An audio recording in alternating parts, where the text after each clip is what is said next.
Okay, now instead of surface area for the next lesson, we're going to do volume.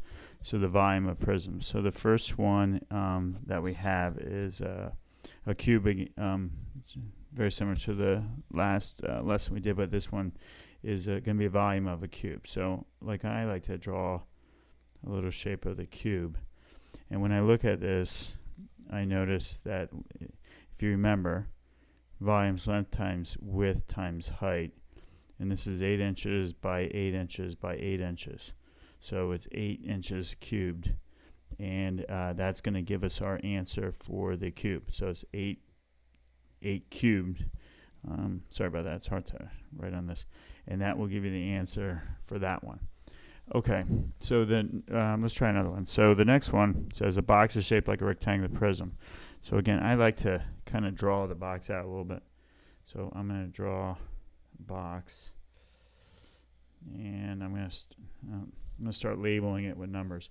So it says it's 3.5 feet long. So I'll write 3.5, 1.8 wide, and the height is 2. So all you have to do is take those three numbers and you're going to multiply them together, and that will give you your answer. Let's look at number 3. Let me just delete this. Oops. Alright, so number 3 says find the volume of this gift box. Okay, so the gift box, what it is, it's it's a triangular prism because you have two triangles there as your basis. So if I look at this, it's really length times width times height, 12 times 9 times 20, but we're going to divide this by 2. And once you divide by 2, that's going to give you a final answer. The reason why we're dividing by 2, if you think about this, is if this triangle is really, if you remember from our previous lessons, half of a parallelogram. So this whole box is technically half of a rectangular prism. So all you have to do is divide by 2. So it's length times width times height divided by 2, and that's going to give you your answer.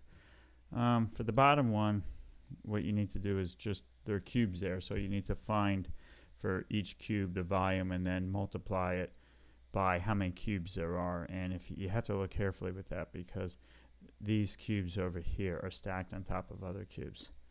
Let's do one more. So let's look at number 11. Number 11 is a little tricky, but it's not that bad. So if we look at number 11, it says the bases of the prism shown are trapezoids. Find the volume of the prism.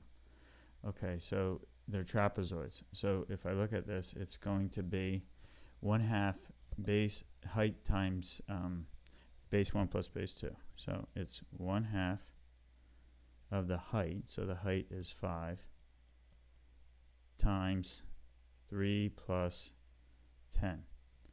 And it's 3 plus 10 because you have, that's the one base and that's the other base.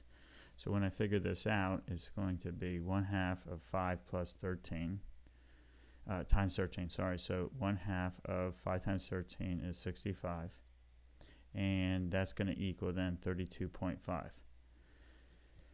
So 32.5 is going to be the trapezoids. Let me just erase this now.